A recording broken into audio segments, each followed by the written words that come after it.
Gracias Rubén por esa presentación. Bien, buenos días a todos ustedes.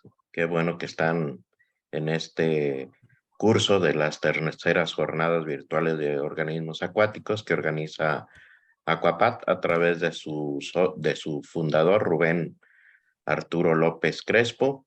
Y Rubén me invitó a dar esta plática de zoonosis parasitarias en acuacultura. Todo lo que les voy a presentar el día de hoy es una serie de trabajos que hemos hecho sobre patología de peces, principalmente pues peces de agua dulce, tanto silvestres como cultivados, y pues hemos encontrado algunos parásitos que pues causan este aspecto de zoonosis. Quiero agradecer a Rubén Arturo López Crespo por haberme invitado a estas terceras jornadas virtuales de organismos acuáticos, y también quiero agradecer a personal del Laboratorio de Hermitología con la cual tengo muchos años trabajando. Comparto lo que nos dijo Julián: esta parte de la acuacultura tiene que ser en equipo y interdisciplinar. Entonces agradezco también a la doctora Virginia León, al maestro David Osorio, al maestro Luis García Prieto y al doctor Rafael Lamot. Todos ellos son parte del laboratorio de zoología, de hermitología en el Instituto de Biología de la UNAM, con los cuales tengo mucha relación de trabajo e investigación con ellos. Bien, vamos a partir primero qué es una zoonosis. Una zoonosis la definimos como cualquier patógeno, que puede ser virus, bacteria, parásito, que se puede transmitir de forma natural de los animales al humano y viceversa. También existe el término de antropozoonosis, que son todas aquellas enfermedades que el ser humano puede transmitir a los animales. Y la zooantroponosis, las enfermedades que los animales contagian al ser humano. Y anfigenosis, cuando se da de manera bidireccional, como en el caso de la tuberculosis. Y la ictioantropozoonosis es cuando los peces transmiten algún patógeno al humano. En este caso, pues ya dijimos que el patógeno puede ser virus, bacteria, hongo o parásitos. Yo me voy a enfocar en esta plática principalmente a los parásitos. De los 1,415 patógenos humanos conocidos en el mundo, el 61% están registrados como tipos zoonóticos y por lo tanto tienen una relación directa con actividades de la salud pública humana y también de la salud pública veterinaria. De las enfermedades parasitarias que nos mencionan los diferentes grupos, tenemos todos estos parásitos que pueden ser de tipo zoonótico, que los animales pueden transmitir al humano.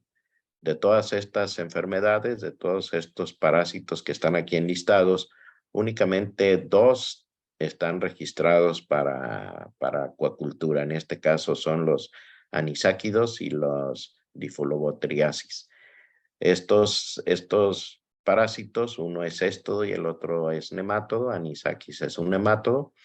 Estos están registrados como zoonosis que se transmiten de los peces al humano.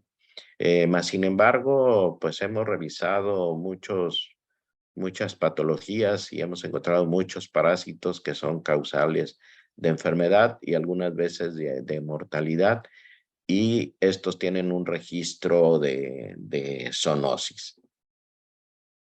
Bien, nosotros sabemos que los peces tienen una gran cantidad de parásitos, tanto externos como internos, ectoparásitos y endoparásitos, y principalmente encontramos digenios, monogenios, que son tremátodos, un primo de los tremátodos, el grupo de los Aspidogastrea, los nemátodos, los céstodos, los hirudinios, como sanguijuelas, o los acantocéfalos.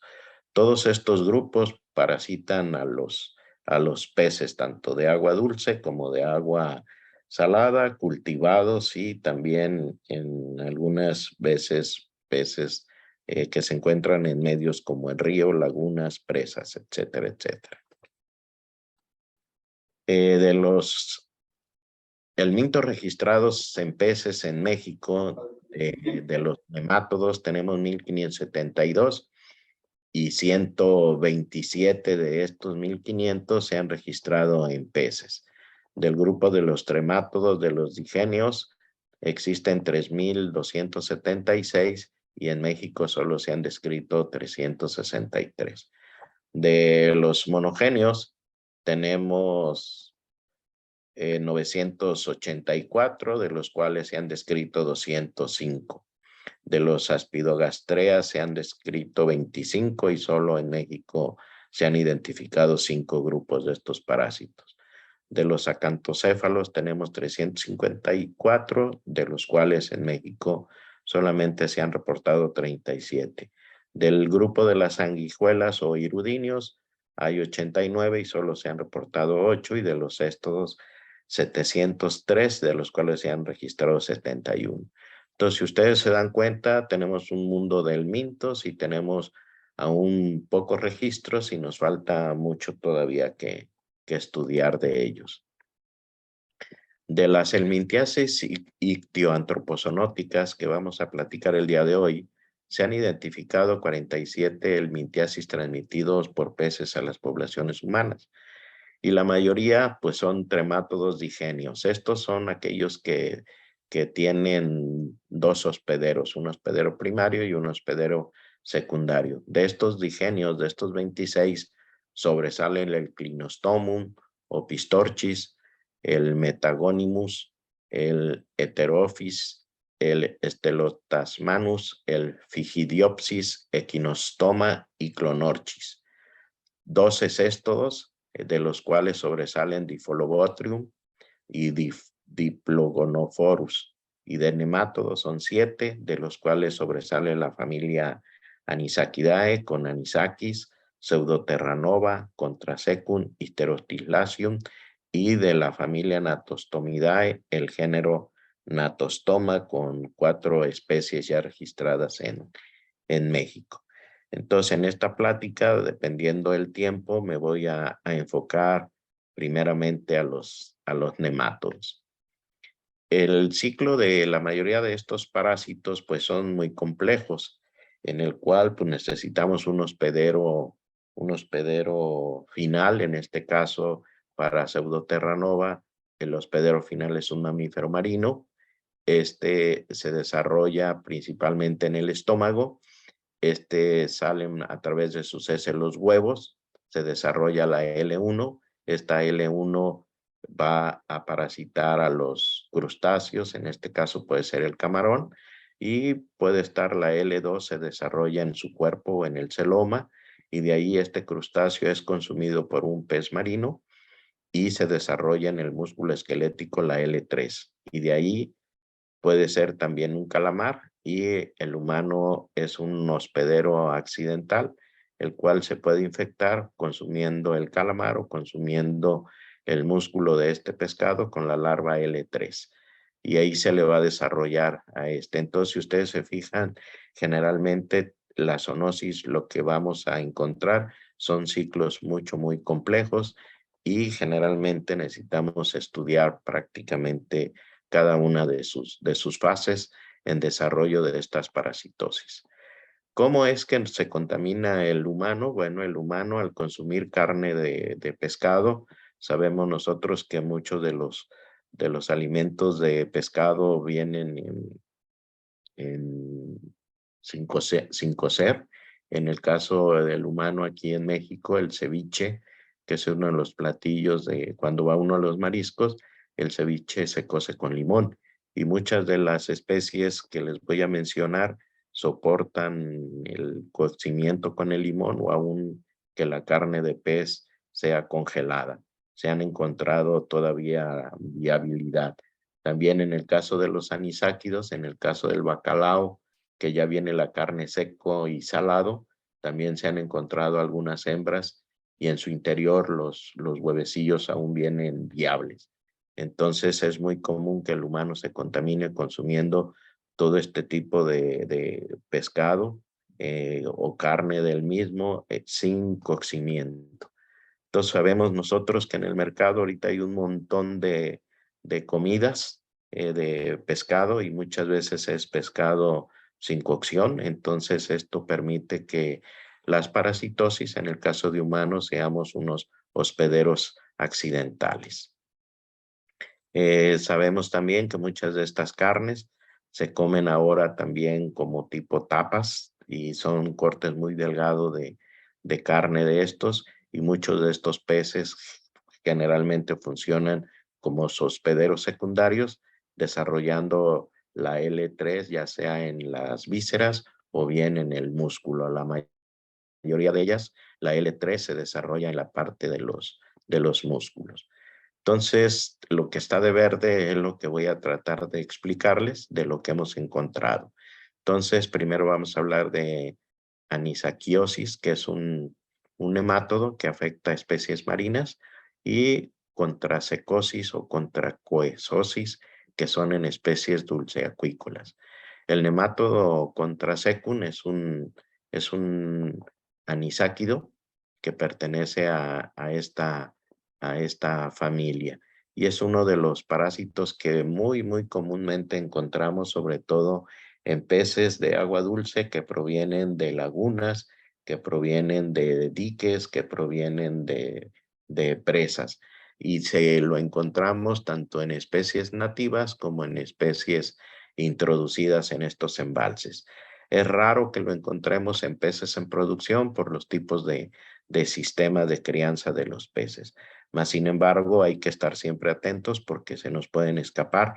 Vamos a ver cómo los ciclos de estos parásitos intervienen muchas peces, muchas aves que consumen peces, que las conocemos como aves ictiófagas, y ellas se encargan de dispersar este tipo de parásitos.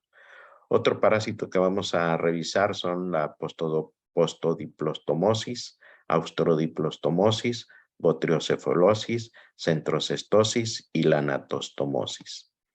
Entonces vamos a empezar por el primero, por los anisáquidos. Ya dijimos que esto es en agua salada y la contrasecosis, que es en peces de agua dulce. Ya sabemos que de anisakis existen varias especies. De Pseudoterranova existe otra especie, de Contrasecum dos especies y generalmente las especies que vamos a encontrar aquí, la L3. Les comento que para identificar a estos parásitos a través de la L3 es muy complicado porque todavía no se desarrolla el adulto. Necesitamos tener el adulto para poder identificar, aún así con partes moleculares, con PCR, para identificar el género y la especie. Este es el ciclo de Contrasecum. Ustedes están viendo del lado derecho cómo encontramos esta gran cantidad de nemátodos invadiendo la cavidad celómica y muchas veces los encontramos también enquistados ya en el músculo. El ciclo el adulto se encuentra en los pelícanos. De aquí salen los huevos al agua, se desarrollan la L3, la L3 sale libre en el agua, infecta a los copépodos, el pez, en este caso las lisas, que son peces que generalmente encontramos muy parasitadas con esta parasitosis, consumen a los copépodos y con ellos se llevan el L3 y encontramos ya en la cavidad celómica todo esto. Y la L3 ya en la lisa puede ser consumida por un pelícano y de esta forma se completa el ciclo completo, y el humano puede pues contaminarse con la L3 y en el humano la L3 generalmente se va a ir al tracto gastrointestinal, causándonos toda la signología de vómitos, diarreas, a veces causan también alergia nada más por el consumo de esta larva. Aquí está una diferencia entre los dos ciclos. Ya dijimos que uno es de agua salada y el otro de agua dulce. Ya les expliqué lo del ciclo en el caso de la lisa, y en el caso de anisáquidos, pues pueden ser estos mamíferos marinos o las aves también, los que traen el adulto en el estómago, y de aquí sale el huevo, la larva va, se mete a la celoma de los crustáceos, y ya sea que los peces puedan consumir estos crustáceos o también puede consumir otros peces nativos, y de ahí puede ser que el ave se lo consuma y se complete el ciclo, y el humano sigue siendo un hospedero accidental. Entonces, de todo esto, pues tenemos que entender que existen también diferentes tipos de hospederos, como este sería un hospedero primario, un hospedero secundario y un hospedero definitivo y un hospedero final.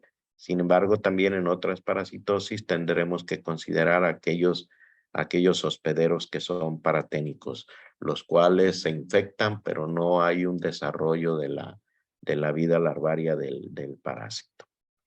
Entonces vean este que está aquí a la derecha, es de un pez nativo aquí en Colima, donde encontramos una gran cantidad de este parásito.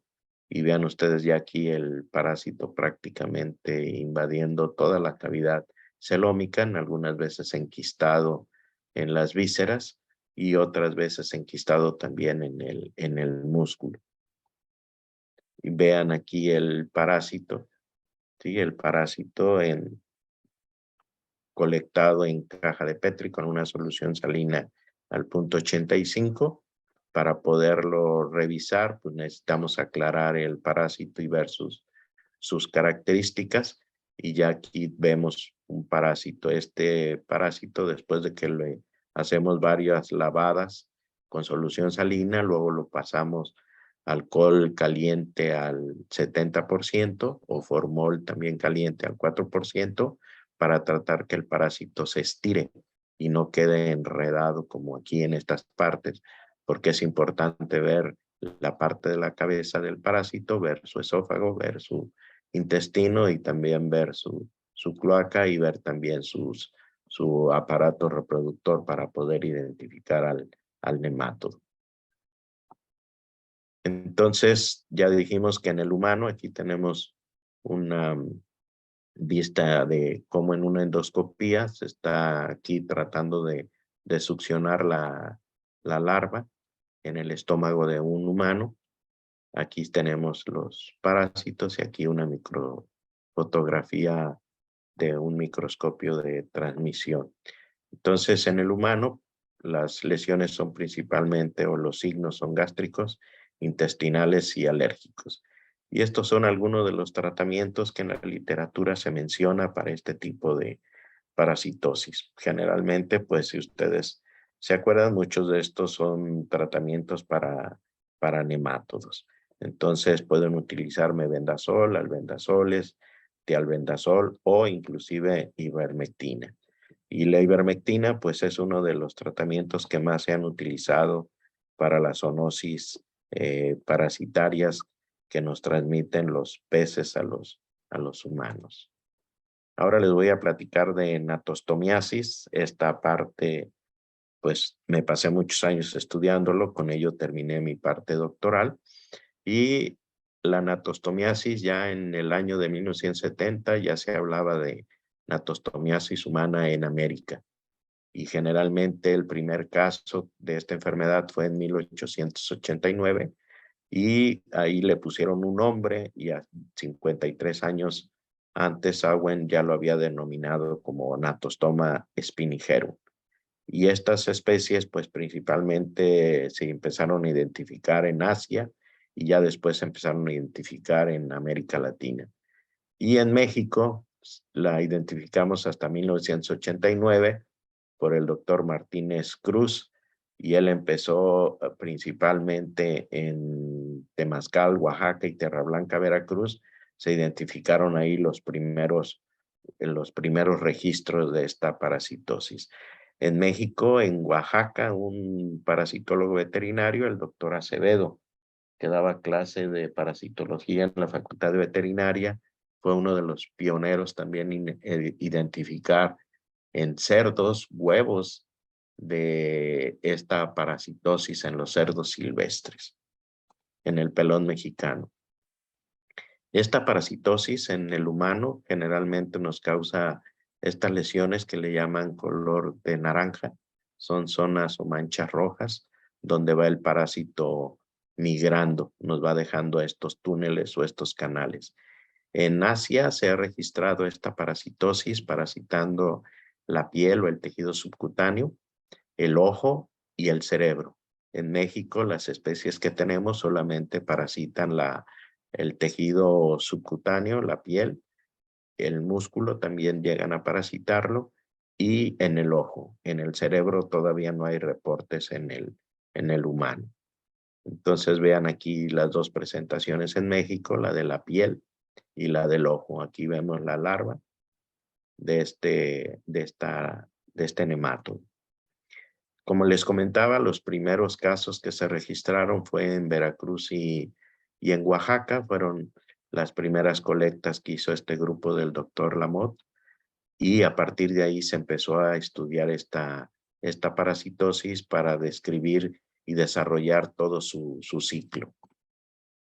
En esta publicación de Sotaxa ya describían la distribución de Binucleatum y de Túrgido, que eran de los dos natostomas, y se acuerdan que empezó en Oaxaca y Veracruz, y ya de ahí se había pasado ya varios estados, incluyendo Jalisco, Nayarit y Sinaloa.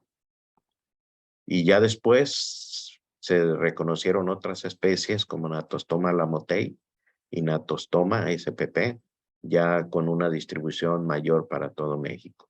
Entonces empezamos en el sureste con esta infección y esta infección estuvo todavía mucho con más presentación de casos en humanos en Nayarit y en Sinaloa. Y en todos estos estados pues se hicieron grupos de trabajo para identificar hospederos finales, hospederos paraténicos, hospederos primarios y hospederos secundarios. Entonces fue un trabajo de muchos años. Aquí un ejemplo, se revisaron 39 especies de peces y 9 fueron positivas, 9 especies de anfibios, 4 fueron positivos, 11 especies de reptiles, 6 especies positivas, 19 especies de aves ictiófagas, de cuales 9 fueron positivas, 8 mamíferos y 5 fueron positivos con el parásito adulto. Entonces, si ustedes se fijan, aquí están hospederos paraténicos y los mamíferos generalmente son la especie donde se desarrolla el adulto. Y uno de los mamíferos donde más encontraron adultos fue el tlacuache, el Didelphis virginiana, aunque también estuvo en los otros 3 marsupiales que tenemos distribuidos en México. Entonces, para la identificación de este parásito se utilizaba la microscopía de barrido para contar las coronas y el número de ganchos por coronas y la morfología de estos ganchos, la ubicación de este poro que estaba a través entre el 14 y 16, se encontraba este poro y la parte final también del parásito. Posteriormente también se empezaron a identificar haciendo cortes histológicos de este nematodo, contando las células intestinales que cubrían el intestino para poder llegar a determinar la especie de natostoma. Y aquí hay un ejemplo de los diferentes natostomas, Lamotei prosionis, Lamotei prosionis, donde aquí está la morfología de cada una de sus espinas o de sus ganchitos que contenía a través de todo el cuerpo, siendo muy diferente la estructura. Y posteriormente a este tipo de identificación, pues ya se incluyó la biología molecular a través de la PCR para identificar cada una de estas especies. Este es el ciclo que yo les explico. Generalmente encontramos hospederos definitivos que pueden ser felinos, pueden ser mapaches, pueden ser tlacuaches o mamíferos domésticos como puede ser el cerdo, como puede ser el perro, como puede ser el gato. Y si ustedes se fijan, estos animales, el adulto lo traen en el esófago o en el estómago y de ahí salen los huevos. Hay primera muda de L1 a L2. La L2 va hacia el primer hospedero, que son copépodos de 3 tipos de especies de copépodos. y ahí se desarrolla una L3 tardía. Estos copépodos son consumidos por los peces y en el pez se desarrolla la L3 avanzada y la L3 avanzada está enquistada en el músculo. Y de aquí este pez puede ser consumido por una rana, por un cocodrilo, por una tortuga, por una serpiente o por otro pez nativo, peces introducidos como aquí como el bagre o como la carpa, y ahí se desarrolla también la L3 tardía. Y este pez también puede ser consumido por un ave ictiófaga, principalmente cormoranes o garzas o pelícanos, y estas aves ictiófagas generalmente van a dispersar. Y el humano se va accidentalmente a parasitar consumiendo carne de pescado. Hay que recordar que en México el ceviche primeramente lo consumíamos de especies marinas, de sierra principalmente o de cazón. Y finalmente, pues ya como nos venden en las pescaderías el ceviche ya macerado, ya molido, nos dan de especies de peces que son más baratas, por ejemplo en Nayarit, el cuatete, que es una especie de pez silvestre, de ahí hacen el ceviche y en Nayarit encontramos que muchos de los casos positivos a humano provenían del consumo del ceviche mal cocido con limón y se desarrollaba en el humano y la mayoría de las lesiones fueron en piel y en el ojo. Y el ciclo se completa consumiendo el hospedero final o el hospedero definitivo, consumiendo L3 avanzada del segundo hospedero, que puede ser cualquier especie de pez. Anteriormente yo ya les señalé de cuántos peces se han revisado en México y cuántas especies de estos son los hospederos secundarios. Aquí tenemos este ciclo evolutivo y vean ustedes todas las especies. Hay en México ya identificadas 7 familias de aves ictiófagas que fungen como hospederos paraténicos y estos hospederos paraténicos son los que se van a encargar de distribuir la infección a todos los embalses. Aquí tenemos también los hospederos finales donde se va a llevar el desarrollo del adulto en el tubo digestivo anterior, principalmente esófago y estómago. Sale el huevo, se desarrolla la L2, va hacia los copépodos, que es el primero hospedero, y de ahí al segundo hospedero, que serían los peces. Y aquí ya van hacia otros hospederos, como serían 2 familias de ranas, 4 familias de reptiles, entre las tortugas, serpientes y lagartos, y una gran variedad de peces, sobre todo heliótridos, cíclidos, mugílidos, áridos e ictalúridos. Todos estos pueden ser introducidos o nativos, los que pueden albergar la L3. Y aquí pues nada más nos falta meter al humano como un hospedero accidental, consumiendo otra vez músculo de estos peces o también consumiendo de estas familias de la rana toro o de cocodrilo o de serpiente o de tortuga. Entonces es un ciclo muy complejo. Entonces, nada más para resumir del ciclo de vida de Turgidon lamotei binucleatum, el huevo va a infectar a los copépodos, la larva 3 va a afectar a peces, anfibios, reptiles, aves y mamíferos, y el adulto, pues el hospedero adulto o definitivo se va a desarrollar en el estómago en mamíferos. Bien, aquí en Colima hicimos este trabajo recolectando tlacuaches y en el estómago encontramos al parásito. Generalmente se encuentra un parásito adulto en el estómago. Aquí está ya aclarado el parásito y con microscopía de barrido para identificar. Y aquí en Colima identificamos la especie Binucleatum. Y encontramos también en cocodrilo, también encontramos en la carne del cocodrilo L3 avanzada de Natostoma binucleatum. Entonces, en aquel tiempo se hizo un estudio de una tesis de licenciatura en carne de guabina que se consumía para ceviche y de tenguayaca. Esto fue en el sureste, también que se consumía en forma de ceviche. Y nada más para que vean, de 491 kilogramos que se revisaba por mes, se encontraron 18 larvas infectivas. Y de 1,286 kilogramos de carne de tenguayaca para ceviche, también por mes, se encontraron 46 larvas infectivas. Entonces, esta es la parte donde entra el humano, que al consumir este ceviche, la L3 se va a ir principalmente a la parte muscular o subcutánea, o también puede afectar directamente al ojo. Entonces, si ustedes se fijan, uno de los trabajos que realizamos fue una reacción inflamatoria causada por larvas de natastoma en el músculo de aves ictiófagas en México, y aquí lo que hicimos fue principalmente de 6 especies de aves ictiófagas, recolectamos músculos, hicimos un trabajo para ver la reacción inflamatoria. Esto fue después este trabajo donde identificamos morfológico y molecularmente Anatostoma binucleatum en el tercer estadio larvario en el estado de Colima.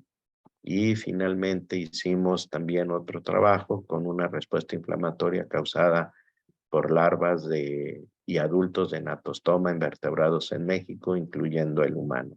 Entonces, en este artículo fue un artículo muy grande donde prácticamente se trabajaron músculos de todas las especies de hospederos secundarios, hospederos paraténicos y también de adultos.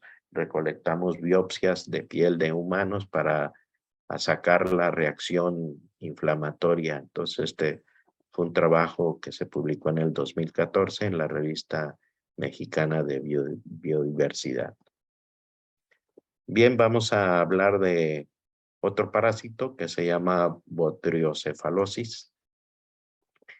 Este es el ciclo de los céstodos. Generalmente el adulto de este Botryocefalus está en el intestino de los peces. Esta parasitosis nos llegó a México por la importación de las carpas a México. Llegaron a Morelos y de ahí la enfermedad se distribuyó a todos los peces prácticamente. Entonces hubo una transfaunación de este céstodo intestinal. Entonces las fases de estos parásitos, de estos céstodos, son un plerocercoide que vamos a encontrar prácticamente en un pez. Después entran procercoides en copépodos, luego se forma el coracidio, luego vienen los huevos y ya generalmente así viene todo el ciclo de estos cestos. Este aquí pues está en una carpa donde se ve el ciclo, viene el huevo parasita copépodos y ya los copépodos los vuelve a consumir el pez y así se completa. Entonces estos son ciclos más directos. Y el parásito pues, se llama Botryocefalus acheglonati. Los primeros trabajos se hicieron en carpas y posteriormente se hicieron en peces nativos y peces introducidos en los diferentes embalses encontrando esta parasitosis. Entonces, el trabajo que nosotros realizamos, recolectamos el céstodo para identificarlo. Aquí vemos los huevos de este céstodo dentro de sus proglótidos, y lo que nos tocó trabajar a nosotros fue esta parte de la reacción inflamatoria de este céstodo hacia la parte intestinal de los peces. Cabe señalar que en algunas ocasiones encontrábamos tantos céstodos que encontrábamos ruptura intestinal y encontrábamos los céstodos en la cavidad celómica. Entonces aquí sí llegan a causar la muerte, y este también se ha relacionado con un aspecto zoonótico hacia el humano. Otro parásito es la postdiplostomosis. También son tremátodos. Los ciclos de los tremátodos hay que acordarnos que el adulto se puede encontrar en cualquier sitio, puede ser el hígado, puede ser en los pulmones, de ahí salen los huevos, se desarrolla el miracidio, del miracidio va hacia caracoles y los caracoles se desarrollan redias o redias hijas o redia 1, redia 2, salen las cercarias, luego de ahí se desarrollan y se enquistan en forma de metacercaria. Entonces, en muchos de los peces lo que vamos a encontrar es esta fase de metacercaria. Y el adulto pues ya se encuentra en algún mamífero. Entonces vean, aquí hice el ciclo de Postodiplostomum. El adulto está en el intestino de la garza blanca, Aquí está el parásito adulto, sale el huevo, se desarrolla el miracidio, luego entra en caracoles del género Orchidae, y aquí se desarrolla esporocito redia 1, redia 2, de ahí sale la cercaria pierde la cola y se transforma en metacercaria. Y esta metacercaria la podemos encontrar en cualquier tipo de pez y se va a enquistar en el hígado, en el ojo, en el cerebro o en el músculo. El trabajo que nosotros hemos hecho es recolectar estas metacercarias y aquí, por ejemplo, también evaluamos el daño, la lesión en el hígado. Entonces aquí encontramos cortes histológicos de 2 metacercarias, encontrando el parásito encapsulado, cápsula que origina el parásito y una cápsula del hospedero, y generalmente las lesiones a veces pueden ser muy discretas y la atrofia del parénquima hepático por presencia de estos parásitos. Otra parasitosis también, Austrodiplostomiasis. Este Austrodiplostomo también hay un hospedero definitivo que son las aves ictiófagas. Ahí se desarrolla el adulto, sale el huevo, miracidio, un caracol, a donde se desarrollan las redias, luego sale la cercaria, pierde la colita, se transforma en metacercaria, y la metacercaria la podemos encontrar en el ojo o en el cerebro. El ave ictiófaga se come a este hospedero, segundo hospedero intermediario, y se desarrolla el adulto en el aparato digestivo. Entonces vean, también hicimos un trabajo para determinar hospederos primarios, y el cormorán, el Phalacrocorax olivaceus, fungió como hospedero definitivo. El caracol, el Bionfalaria, fue el primer hospedero intermediario. El segundo hospedero intermediario fueron peces de agua dulce, principalmente tilapias nativas o tilapias o cíclidos en general, y el parásito lo encontramos en el ojo. Esta cormorán o pato buzo consume al hospedero secundario y se desarrolla otra vez el adulto en su intestino, y de ahí viene todo el ciclo. Entonces vean aquí el ojo y vean ustedes aquí una sola larva, o en el otro video donde está el ojo y también vean la gran cantidad de larvas. De esto nosotros hemos trabajado también aspectos de daños o lesiones que causan.